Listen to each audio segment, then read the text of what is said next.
വാഗ്ദാനം ചെയ്യപ്പെട്ട ദൈവത്തിന്റെ മനുഷ്യൻ, ഞാനത് വിലമതിക്കുന്നു. അതെ, ഞാൻ അവനോട് ഇങ്ങനെയും പറഞ്ഞു, ബെഥനിയിലെ ലാസറസും ഗുരുവിനോട് കൂടെയാണ്.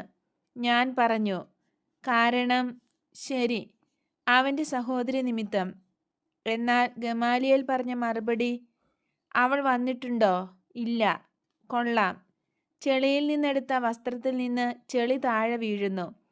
ലാസറസ് തന്നെ അത് കുടഞ്ഞു കളഞ്ഞു. അതുകൊണ്ട് എൻ്റെ വസ്ത്രത്തെ അവൻ മലിനമാക്കുന്നില്ല.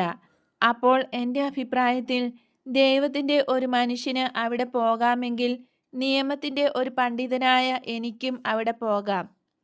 ഗമാലിയേലിൻ്റെ തീർപ്പ് ശരിയാണ്. നട്ടെല്ലുവരെ അയാൾ ഒരു പ്രീശനും നിയമപണ്ഡിതനുമാണ്. എന്നാൽ ഇപ്പോഴും സത്യസന്ധതയും നീതിയുമുള്ളവൻ. അങ്ങ് അങ്ങനെ പറയുന്നത് കേൾക്കുന്നത് എനിക്ക് സന്തോഷമാണ്.